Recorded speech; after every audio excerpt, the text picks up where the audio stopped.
Hey everybody, we're gonna give it just a half a minute more, so as people come up from coffee break. I'm the moderator for this session. My name is Deb Wambach. I'm with the Montana Fish, Life, and Parks. And we have 4 talks. Sorry. So it goes into audio. Sorry. Thanks. Four talks for you today. And our first talk is being given by Ashwin. I didn't catch your last name. Narayanan, with Wildlands Network, and he's talking about confirming high levels of wildlife roadkill in baseline surveys on US Highway 64 in North Carolina. Thank you so much for the introduction. I'm Ashwin. Today I'll be giving a 9-month update to the past 9 months of roadkill surveys we've been doing in eastern North Carolina along US 64. I just wanted to start off with a quick wildlife question. How many of you all have a holy grail species, something you've really been wanting to see but just can't seem to find? Sure, a lot of you do, yeah. Laura, I definitely do. Coming from Texas and moving to North Carolina, there were a ton of species in this super biodiverse area that I was really looking forward to see, particularly the snakes. And there was one species that I really wanted to see at the top of my target list. In fact, the species is so rare that when some hikers found one in Florida a couple of years ago, it turned up on the news of USA Today. It's interesting. So I arrived in North Carolina on August 1st to do these roadkill surveys. And on my own time in the night, 22 days later, I went out road cruising while the conditions were perfect humidity, temperature, to look for this species of snake. And after a pretty snaky night, I was on my way home heading towards US 64, and then it finally happened. A rainbow snake, one of the rarest species in this area, and a target for so many herpers who come to this region. The dream find for me, and this one was in perfect condition. However, I realized it had just been clipped by a car a few hours earlier. It was unfortunately dead. Devastating. And as the months went on, we ended up seeing 10 more dead rainbow snakes on our roadkill surveys in eastern North Carolina along US 64. Now, actually, just a couple of weeks ago, I found my first live rainbow snake, and they're such gorgeous snakes. And the fact that we're seeing so many of these dead on the road is truly tragic. And it really serves to illustrate how much of an issue roadkill is in eastern North Carolina. So in this presentation, I'll be giving a 9-month update on results that we've seen from roadkill surveys along this key stretch of highway, home to rainbow snakes, black bears, red wolves, and so much other cool wildlife.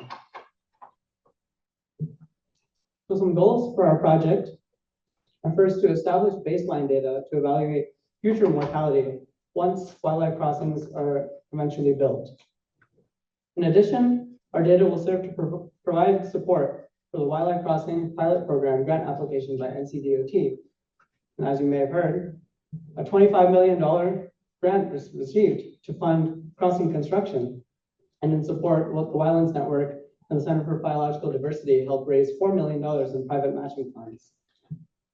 Also, a big thanks to NCDOT, U.S. Fish and Wildlife Service, and the North Carolina Wildlife Resources Commission for putting together this proposal and all the other donors to help make the effort possible.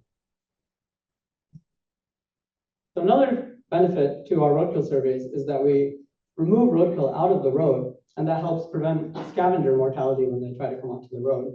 In particular, the red wolf, which is a critically endangered species in eastern North Carolina with less than 20 individuals left in the wild.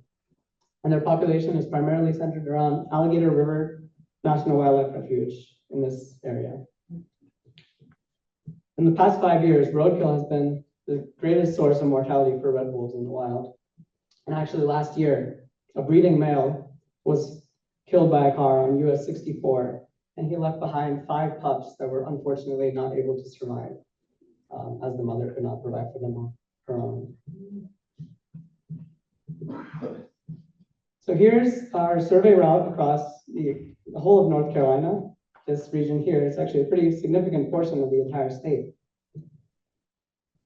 And the counties that we're focused in on are Tyrrell County and Dare County. And this area is a major byway to the Outer Banks, which is a popular beach destination in the summer months. And that leads to a lot of roadkill in the area. In fact, in 2023, there were on average 12,000 vehicles crossing through this little stretch of road per day, according to the average annual daily traffic counts by ICOET. So incredibly trafficked area, which leads to a lot of roadkill in this area. And that makes it really important to study. So how do we know this area is so important for wildlife research? Well, there were several studies done in the past by Dan Smith and some others who did roadkill surveys in Tyrrell County and Dare County and found high levels of roadkill in the area. I also encourage you all to visit Travis Wilson's presentation tomorrow. He'll go a little more in depth into these prior reports and the history of the road and its impacts on wildlife. But since it's been almost 15 years since these data, our goal is to provide a more recent baseline and build on these prior reports so we can get a better picture of what wildlife crossing is like in this area. So for our survey route, it starts from Columbia, North Carolina, along US 64 to the US 264 junction. And we also survey a small stretch of US 264 of around 5 miles to Borrow Pit Road. And we do this entire length of around 30 miles every day from Monday through Friday, traveling at around 40 miles an hour and starting our surveys at an hour after sunrise. We also alternate between several survey routes, 4 different routes at different points and directions. And that'll help minimize the amount of temporal bias that might arise from scavengers removing the roadkill out of the road in certain areas. Also, this region here, the Alligator River Bridge, is not being sampled because there's not a safe place to stop. So when we do find roadkill, we'll fully pull off into the shoulder here, and we'll take pictures of all the specimens we find, document their GPS coordinates and any other important information. And then to prevent recounts, we'll actually completely remove this roadkill out of the road using tongs or a shovel for larger specimens. That also helps prevent scavenger mortality, as I mentioned. Now, over the past 9 months, we've been able to confirm very high levels of roadkill in this area, over 3,000 individual roadkill observations across 128 different species. And we divided our data into these 6 animal types: snakes, turtles, frogs, birds, mammals, and others, which I'll go into. Looking at the trends of our roadkill by month, we could see here in August, when it was the warmest and there was the highest amount of traffic, we saw the greatest amount of roadkill, particularly in relation to the snakes, turtles, and frogs, or the herpetofauna. But as the months cooled down and the amount of traffic decreased, we saw similar decreases in the amount of roadkill on the road. Until we hit the winter months. In January, there were a couple of winter storms that hit coastal North Carolina. We saw a huge proportion of birds getting hit in that time frame. But now that we're getting back into the spring, warmer months, and increased traffic, we're starting to see these trends reverse and greater amounts of roadkill, as well as a higher proportion of herps. And getting into the snakes, we've seen 771 individual road-killed snakes across 22 species. And the most common species has been the black swamp snake here, which is actually a special concern species in the area. We've also seen high levels of banded water snakes, as well as northern cottonmouth eastern mud snakes. Next up, we have the turtles. So 755 dead turtles across 9 species. And some of these species include the spotted turtle, eastern mud turtle, common snapping turtle, and eastern box turtle. For the frogs, we've seen 842 frogs across 11 species, primarily those in the genus Lithobates or Rana, including the leopard frogs and bullfrogs, but we've also gotten several southern toads as well as tree frogs like the screen tree frog. For the birds, we've seen 730 dead birds across 57 species. And the most common species by far has been the yellow-rumped warbler, with nearly half of the birds we've seen being yellow-rumped warblers from the winter. But some other common species include eastern screech owls, Here's northern bobwhite, and this is a ruby-throated hummingbird. For the mammals, we've seen 332 roadkill mammals across 24 species, and that includes 7 species of carnivores and 8 species of rodents. The most common mammal we've seen so far is the Virginia opossum. We've also gotten several others like raccoons, river otters, white-tailed deer, and unfortunately a couple of black bears. We also had some other observations, including fish, salamanders, and lizards. They were too infrequent to place into their own categories, so we have them here in the others, with 24 others across 5 species. Now here's Atlantic menhaden, which we saw a lot of them clustered in the same area, so it was likely dumped out of seafood trucks. We still removed them out of the road, so scavengers wouldn't get to them. Here's a 2-toed amphiuma. This is an eastern glass lizard, and this is a green anole. So an interesting geological aspect of our region is that it's very low-lying, which, since it's surrounded by sounds and saline waters on many sides of the peninsula, there's a lot of salinity encroachment threatening this area. And so a lot of the roads have large canals on the side of them. So in order to monitor salinity levels in the area, we collected some preliminary data from these canals. And what we found was pretty interesting. So here's a violin plot showing each of these animal types, and the relative width corresponds to density in relation to the nearest canal, the salinity of the nearest canal. So what we found was a lot of the turtles and the mammals seem to be getting hit on the road in the more freshwater canals under the brackish line of 0.5 parts per trillion, whereas the snakes and the frogs seem to be a little more tolerant of salinity in this region, which is pretty interesting. So here's a map of the salinity measurements we've been taking. Here in Tyrrell County, it's mostly freshwater, whereas in Dare County, there's some inlets of salinity where the canals directly hit the sound, and that leads to more brackish canals in this region. So for the snakes, we're seeing them mostly in eastern Tyrrell County, where it's a little more freshwater, just east of the Alligator River Marina, near the actual Alligator River. For the turtles, we're seeing them a little bit west of the snakes, near the Alligator Game Land, where it's a lot more freshwater.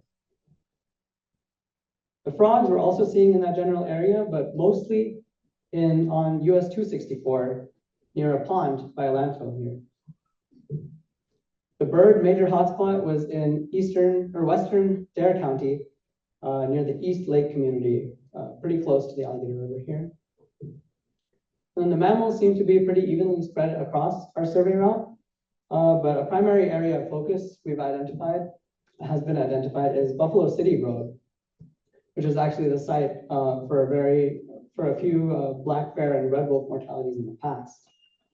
So this area is likely going to be the site of crossings in the area. So over the past 9 months, we are starting to see some trends emerging, roadkill hotspots for each of these animal types, as shown here. Now, even though we're not quite done with our data collection yet, our results so far do in fact confirm high levels of roadkill on US 264 and 64 in eastern North Carolina. And so this region is very important to address wildlife mortality. Over the next 3 months or more, we'll continue to collect data, especially when we're going into the summer months when the traffic's going to be highest. We're anticipating the greatest amount of roadkill in this time. Once wildlife crossings are installed down the line, we'll need to conduct post-crossing surveys so that we can compare that data to the baseline data we're collecting right now. In addition, we'd like to redo some of our water quality measurements for salinity, so we can get a more finer scale resolution on that data. Also, that Tyrrell County reptile hotspot I mentioned near the Alligator Game Land for the reptiles and snakes is particularly alarming. We're seeing a lot of roadkill in that area. So we believe that region could benefit greatly from increased funding proposals for wildlife crossings. In addition, once our data is all compiled, we'd like to publish a research paper that will go a lot more in depth into our findings. Thank you so much to the Animal Welfare Institute and Defenders of Wildlife for funding the first 3 months of our study. the Lemon Foundation, Volganov Foundation, and all the other private donors who helped extend our study to a full year.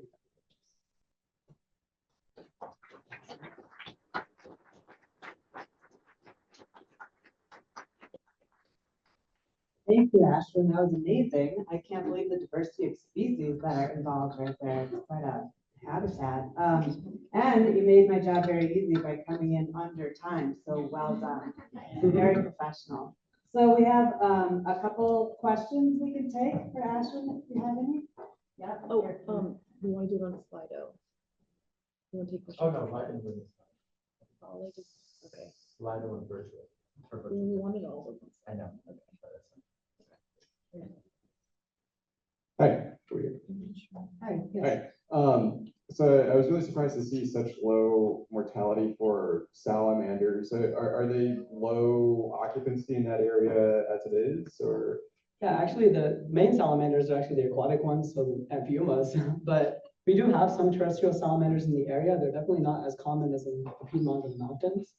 But there's several species we just happen to not detect for whatever reason. Smaller species like small frogs and the salamanders tend to degrade pretty quickly on the road. So And that do also affects. you think that affected your detection rate? It definitely does. So the data we're collecting, it's safe to say it's a great severe underestimate of what's actually being hit on the road. So, Thank you. That's an interesting question in that, like, if you had an understanding of the density or the populations of those species in a certain distance from the road, then you would understand like the proportion of that population of those species getting hit, right? So that's interesting. Yeah.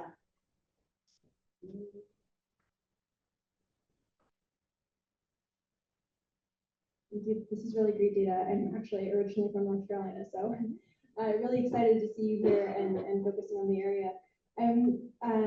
I had a few questions because this is really fascinating. So I think one was, you had mentioned that there was no safe place to pull off in sort of the bridge. I'm wondering, I'm assuming that's also a very dangerous area for the animals. Just like in terms of what you saw visually, did it seem like that was was there a high density of like roadkill on the bridge itself, or because there was not as much crossing without having land on either side, was that safer? yeah, so the bridge itself doesn't have any like terrestrial species because it's raised up pretty high. So incidentally, a lot of birds like gulls and cormorants and stuff we see that on there, but other than that, there's not any other species that are going to get on the bridge itself. Awesome. And then sorry, I'm going to be greedy. Two other questions. I was curious, when you do this data, and I think you alluded to this, one of the things that would be really great to see is making sure that like the success isn't underrated. And so I've been just anecdotally, I've noticed a lot. There was a huge spike in roadkill with the increase in return to office of 5 days a week and higher frequency of farming the road. And so my guess is that populations are declining in a lot of the roadside ecology areas.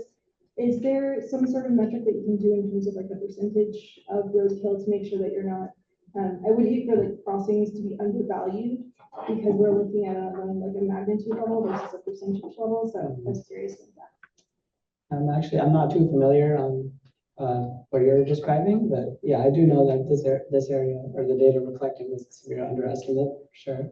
So yeah. And then will it be publicly available, like your research paper, or like is there a site that people could go to find it once it's published? Yes. What was that? Yeah. There will be, yeah. Okay. There will be public because we're planning on publishing our data eventually once it's all. Should they email you or how will they find it? Wildlands You can email Network? us, yeah. Or come to our table and sign up for our list. I'm Ron Sutherland. There you go. Okay. Thank you, Ashwin. Very well done. Thank you.